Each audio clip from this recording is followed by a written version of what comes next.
The Force is strong. Hello everybody and welcome to this exceptionally geeky video that I'm really excited about doing today. I don't have a lightsaber, but I have my selenite crystal wand, so I may be thrusting it about like it was a lightsaber. Right then, to backtrack a little bit, I think we should all just appreciate my Star Wars dress a second. Yeah. I'll put a photo on the video.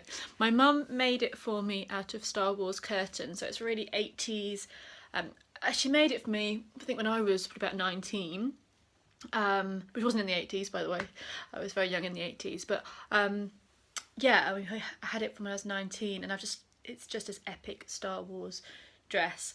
So yes, the title, the dress, they're playing around with a fake lightsaber. We can tell, and by Cobweb's very impressed face in the background, we can tell that this video is about Star Wars, and it's about Star Wars and the tarot and other esoteric, he's off, Cobweb says no more of this, I'm off, esoteric belief systems. This is a requested video from Martin. He asked for this video, so hello Martin. But it's also a video I have been talking about doing for a while, because it's something I have been talking about and geeking about since I started learning the tarot, really. This isn't just my idea, this is other people's ideas as well, discussions, and just different formulating how the tarot is totally the archetypes of Star Wars, focusing mainly on the original Star Wars films with Luke Skywalker, etc, etc. The prequel films done in the 90s I didn't really like very much, so I don't remember too much about them. I don't watch them very much, but I'm going to be talking mainly about the episode 4, 5 and 6 that we all know and love, and how the Fool's journey of the tarot is the same as Luke Skywalker's journey, and how all the archetypes of the tarot really are very, very present in Star Wars. And I'm not, apart from one character at the beginning, I'm not going to be saying this character is definitely this tarot card. These are just ideas and archetypes, and you can make your own assumptions, your own feelings about this.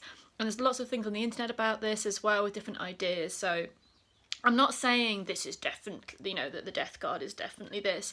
I'm just showing some ideas out there and how the tarot cards and the archetypes do very strongly link with Star Wars, and also opening up some ideas for you to explore as well.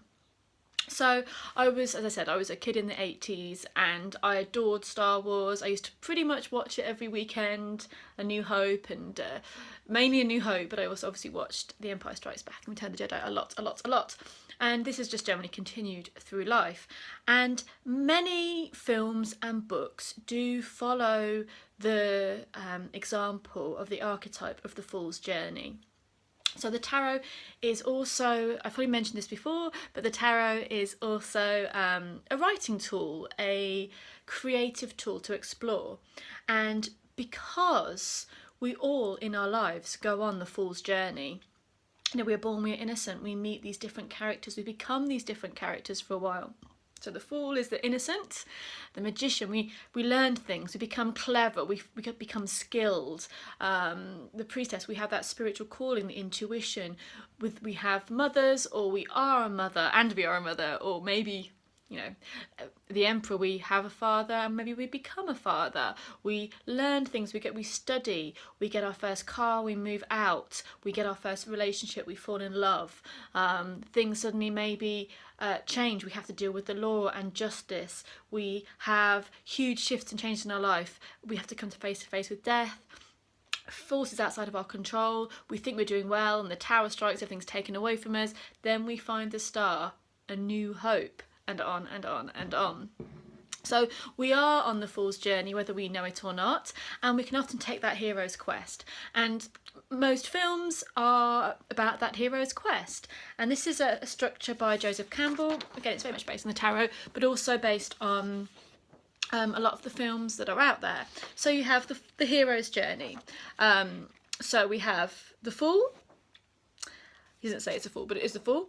The call to adventure, a supernatural aid, guardians, going all through these different challenges to the abyss and the initiation, the death and rebirth, which brings transformation, atonement, a gift of the goddess, it says there, and then the return. But returning back home, you know, maybe a bit different to when you started.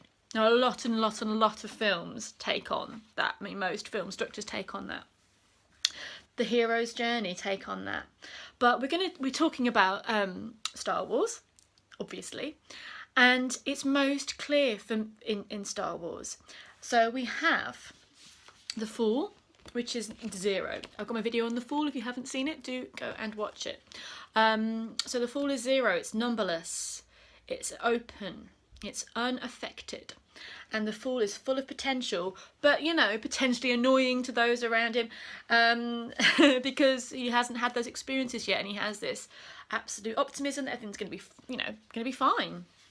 And the Fool, I'm going to use the Fool in the Rider-Waite or the Waite-Smith deck, I should, to show you. So the Fool's there. Now, this is the general feeling of a hero at the beginning of their journey. And we have Luke Skywalker as the Fool in the Star Wars films. Luke Skywalker. The clue's in the name, really. The Fool walks off the edge of the cliff into the sky. Look at every tarot card of the Fool. That is usually what happens. And the idea is, with the Fool, if he doesn't know that he could fall, why should he fall? You know, there's no knowledge with the Fool that actually, why can't he fly? So the Fool is literally walking in the sky, Luke Skywalker. So that's a very strong and obvious first one. So that's where we start. We have the sun there in the background on the card. You may remember from, I've not got too many images from Star Wars, but I think you all know it pretty well if you're watching this video, that when Luke is looking out at wanting to change his life when he's on his home planet, he's watching 2 suns setting. So the sun there. 2 suns is a really powerful symbol in many ways. And also the sun represents the control over the conscious and the subconscious, the sun card. So having that joyful knowing that you can control both, so the 2 suns could represent that. So we at the beginning, Luke Skywalker. The Fool is the Skywalker. So that's setting us off on this journey, setting us off on the hero's journey. He is an innocent. He doesn't know anything about life. He's got a lot of energy around him, and he's going to go on quite a journey. So what are the other characters? Well, we have the High Priestess next. Here we go. Now let's look at the costume she's wearing. Not too dissimilar to what Princess Leia is wearing earlier on in the films, before the bikini and all that lot happened. So being the only one real female strong character in these films, Princess Leia, Carrie Fisher, the very late Carrie Fisher, so lots of honour to her, who's just passed away recently. Carrie Fisher's character, Princess Leia, sorry, my voice is going as well, was the only real strong female character in the main films, the early films. So she has taken a lot of the female archetypes herself. Now, the call to adventure is often from a supernatural source. We don't often go on an adventure and change our whole lives because the day's Wednesday and we feel like going for a walk. Often in stories, something supernatural, something out of the ordinary, something unexplainable comes in out of our control and shows us something, and it helps us move on. So, Princess Leia comes as a sort of a hologram, doesn't she, through R2-D2. She comes as a hologram saying, "Help me, One Kenobi, you're my only hope." It's a mystery. There's this beautiful woman. She's not quite there, you know, physically, because she's a hologram, and the priestess is often felt as not quite physically there, beckoning for help, tantalising Luke, tantalising the viewer to the story, to what's going on, to something bigger, something wider. She's a mystery, she's beautiful, she has wisdom and knowledge. So Princess Leia early on is the priestess calling the Fool into action. Now, you could say that the magician can be a heck of a lot of characters from Star Wars. I've got the magician, who I've always thought was magicians. I love this Thoth rendition of the magician, one of my favourites. to me this is Han Solo. To me this is Han Solo. Because we've got to remember that the magician is Mercury, is Hermes, is the cheeky god of communication, and he's Han Solo. I don't know. He can do many things. He's a helpful, useful guy to know. A bit here, got a bit of this, bit of that, bit of everywhere, and actually comes in and saves the day quite a lot of the times. Not again with the mercurial energy there. Not always very serious. Sometimes a little bit cheeky and a bit out there and a bit the chaos element with the magician. But the magician card is about honing your skills and learning. So of course, at points in the story, Luke is the magician. The Jedis are the magicians. Most people say the Jedis are the magicians, which using the Force, using the Force in this way. You see this a lot in Star Wars, these objects sort of levitating around. But for me, I like to think of Han Solo as a magician, but also the users of the Force, the Jedis, are the magician as well. And to say that the Force is a magical thing, obviously the Force is something that goes through Star Wars, but also goes through most of our spiritual beliefs outside of Star Wars. We feel that there is a force of life. There is, if you work as a witch, sorry, my voice is being annoying today. If you work as a witch or a pagan, or even if you're just curious and work with the laws of attraction, whatever you do, you're aware. You do Tai Chi. This is how I first learned of actual energy in that way. When I learned to do Tai Chi, you can feel energy and you can feel the force of life moving through, and it can be used. And as you see in Star Wars, it can be used for good, the light side, or the dark side. So much like normal life, really, energy is in itself neutral and can be used and worked with either way. So we have Luke called to action by the High Priestess. And what does he do? He goes on his journey. And who does he meet on his journey? He meets the Hermit. Even looks like the robes that Obi-Wan Kenobi was wearing when he first met Luke. If you look back to the film, it's pretty much based, the traditional Hermit. The Hermit in the hills, the one who's gone on his own path, the one who's on his journey and has taken this time out for whatever reason. The Hermit is a wise man, and in the you have the guide, the threshold guardians, but you also have helpers along the way helping the fool on his journey, the hero on his journey, and beginning the transformation. So Obi-Wan Kenobi is kind of like Luke's spiritual father as well. Obviously, he doesn't know at this time his father's Darth Vader, his actual biological father is, but at this time, he's brought up, obviously Luke brought up by his auntie and uncle, and he meets Obi-Wan, who tells him about the Force, who tells him about his father a little bit, and tells him about his mission. And so this is where Luke's training begins, and the Hermit is the guardian and the teacher who comes in. So they're very much the Hermit. It doesn't take a great leap of faith to see these three characters. I mean, Skywalker, Obi-Wan Kenobi, and the feminine force that facilitates the adventure. And you can see we've got the two towers behind the priestess, the dark and the light. We'll look at that with the Cabala again in a second. Because I'm geeking out so much today, I make myself laugh how much I'm geeking out. But you've got the dark side and the light side. You've got the Sith and the Jedi. You could have it like that if you want. And she sits in the middle. She is the middle path, which we will look at again in the Tree of Life in just a second. So, yeah, these three characters I think are pretty straightforward. But the first card, or the encompassing card, is Luke Skywalker walking into the sky. So as this journey goes along, who else do we meet? Who else are the characters? Yes, I've mentioned the magician who makes things happen, who's kind of proud of himself for his skills a lot of time as well. So for me, it is Han Solo, but I guess definitely people have mentioned the Jedis. Definitely, someone that often works with the Force would make sense. And at the time when maybe Luke is getting good, connecting with the Force and becoming a Jedi, he could be the magician there. But for me, it's always Han Solo. So, the other cards that I've printed out in my little geeky worksheet. Okay, let's just go straight to Darth Vader, shall we? Let's not beat around the bush and go straight to Darth Vader. People have said online, because I did have a little nose around, that he wasn't the death card. And I get that. He's not just the death card. The death comes about in lots of different ways in Star Wars. But let's look at his name, Darth Vader. Okay, so Darth Vader translates as Dark Father. So, yeah, you can see maybe that he is maybe Obi-Wan's his light father, his spiritual father, and Darth Vader has chosen the dark side, and he is the dark father. So and for a while the dark father defeats the light father, but it all goes, the balance goes both ways. Let me get the death card. Death represents transformation. So when we look at the death card and we look at death, it is transformation. The hat looks even a little bit like Darth Vader's helmet.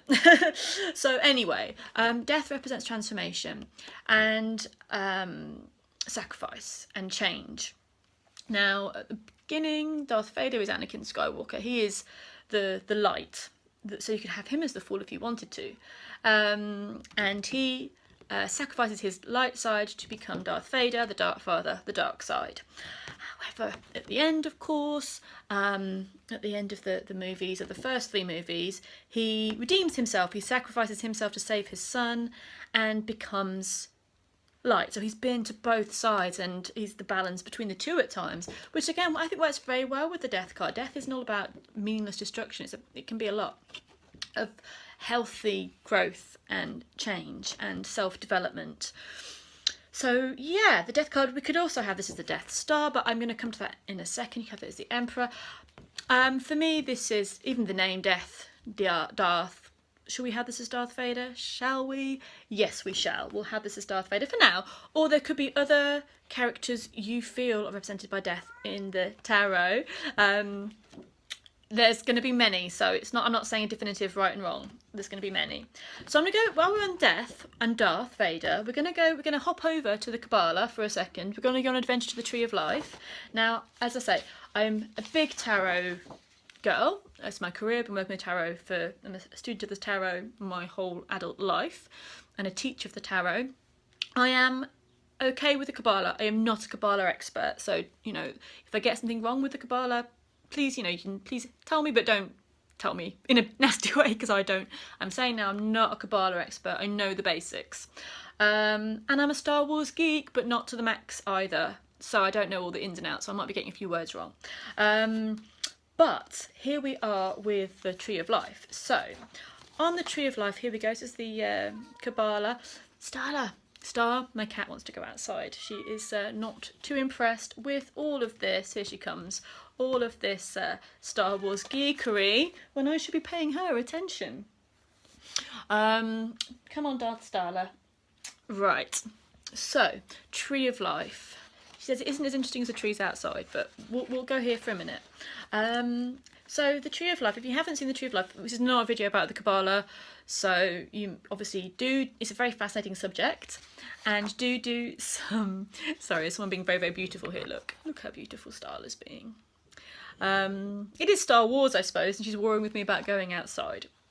The Cabala, we have all this, these are Seraphoth, the different realms from the highest to the lowest, as in not good and bad, just literally heavens to earth.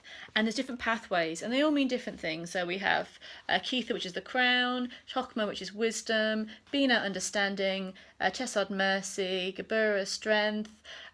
You've got Tippereth, beauty. I'll go through all of them now, shall I? Netzach, victory. I'm probably pronouncing it wrong. I do apologise. Hod is splendour. Yes, Hod is foundation. Malkuth is kingdom. So Malkuth is the earth, the manifest, and the crown is the heavens. And it's been quite well documented and researched that there are, I'll do another video about this if you're interested, the tarot pathways between all of these Seraphoth, all these kingdoms, and the major arcana goes through these pathways. But there's a pathway missing, Seraphoth missing. What is on a lot, you'll see you can find this on, is Darth. Now Darth is often, sorry my bad camera work here, but Darth is sort of underneath Bina, wisdom, and Chokmah, light, and it's often in dotted circles, like it's not a fixed, strong presence, because it represents the unconscious. It represents the unconscious wisdom. It says here, dweller of the threshold abyss. And it is unconscious, it is the potential, it's in the middle. So as I showed you earlier, I know I'm hopping all over the place, but as I showed you earlier, you've got the dark and the light, towers, they are here. So this is the dark, this is the light. Not good or bad, just different energies, dark, light. Again, it isn't good or bad at all, it's just different energies. And in the middle is the middle path. Now, now Darth is in the middle path, and Darth is, it says knowledge here, it's unconscious, it's between the dark and the light. And because it's the unconscious, you have Darth Vader invading the psyche, invading the unconscious. Now, this is a skill that Darth Vader has in the movies. Darth Vader can invade your thoughts, your mind. He can affect you in that way. And he uses the Force to do that. So it's interesting that Darth Vader not only means Dark Father, but Darth there is in the Cabala and is that unconscious central piece in the middle of the dark and the light. So this is a proper geek out, and I do love it. I hope you love it too. So we've done death, done Darth Vader. The Emperor Empress can be good or bad, and the Empire can be, if it was ruled by a good person, maybe the Empire wouldn't be a terrible, terrible thing that it is. But as it is, it is. And the Emperor there is the Emperor, who is the big in charge dude. And you can have other kings and leaders in here, but the Emperor, obviously, Emperor Palpatine. I think Palpatine's a kind of play on words of the Roman city Palatine. So this is about, which is about the structure of humanity and stuff like this. So maybe the Emperor kind of seems a Julius Caesar character, but yeah, the Emperor is the one in charge. So we've got death there. So what else do we feel we have? Well, how about the Tower? How about the Hanged Man? So if this is all making sense, this is great. If it's not, either ask me any questions or stop and play it back again. Because I'm going at a mighty pace, I know. So the cards I want to look at, the Hanged Man and the Tower, is just huge. And I actually do feel like this could warrant a full-on other video just with the Hanged Man, actually, the aspects of the Hanged Man with Star Wars. You know, when you start talking about something and you realise that the symbolism's massive. So I've put this picture here of the Hanged Man and Luke hanging upside down in the cave, on the ice cave in the icy planet of Hoth. I don't know the name properly. I think it might be it. I don't know. Anyway, so there is the Hanged Man. There's many times in Star Wars, in the 3 films, where Luke is hanging upside down. It's at the end of The Empire Strikes Back, when he's hanging, and just as he's lost his hand to Darth Vader and find out that Darth Vader's his daddy. And at the beginning of the film there, where he's been captured and he's upside down, and he sees Obi-Wan Kenobi in a vision. Now the Hanged Man is so many gods, and Odin is one of them. The Hanged Man, the sacrificing himself to himself to learn the runes. There's many self-sacrificing gods, or sacrificing gods, you know, Jesus as well. So the sacrifice in the myths are huge, and often you'll be hanging upside down to see the world from a different perspective, to see the world totally differently, to be vulnerable in this space. And the Hanged Man surrenders. What else can you do? You're surrendering. And the universe is either helping you to move forward or, you know, whatever. But the universe, usually you learn a huge lesson at this time which totally changes your pathway. So you'll come out of your Hanged Man phase totally with a different perspective on life, or with a mission, or with a lesson, and you've been stopped in your life. When you have a Hanged Man card, often this comes up for a reason, to tilt your world upside down, to show you something completely different and put you on a mission. So in this section here of the film, he sees a vision of Obi-Wan, and Obi-Wan sends him off to go and train as a Jedi with Yoda, and sends him off on these missions and these tasks, which are really, really hard to do. And at the end of the film, obviously he's just learnt that his dad is Vader, he's lost his hand, Luke, and he's hanging there thinking, is this the end? Everything he's thought was real is all shaky. That's what the Hanged Man can do. For extra symbolism, gosh, I'm a geek. So he loses his hand in the fight with Darth Vader because he doesn't want to hang out with Darth Vader, his daddy. He doesn't want to do it. And where's he fall down this big tunnel, which is like a birth canal. This huge, long tunnel. So he's surrendering, he goes out, he's had this symbolic death, he goes down a birth canal, comes out the other side as the Hanged Man. His head is full of geek. So, there's so many. I mean, we could go in more depth if this interests you. We can go into more geeky depth about things, but it's just meant to be a introduction to tarot in Star Wars. The tower is lots of different things. I don't want to put any spoilers from Rogue One. I won't, because you might not have seen Rogue One yet, the new Star Wars film. But without giving spoilers, when you create something and you're really proud of it, sometimes that can be the thing that can destroy you.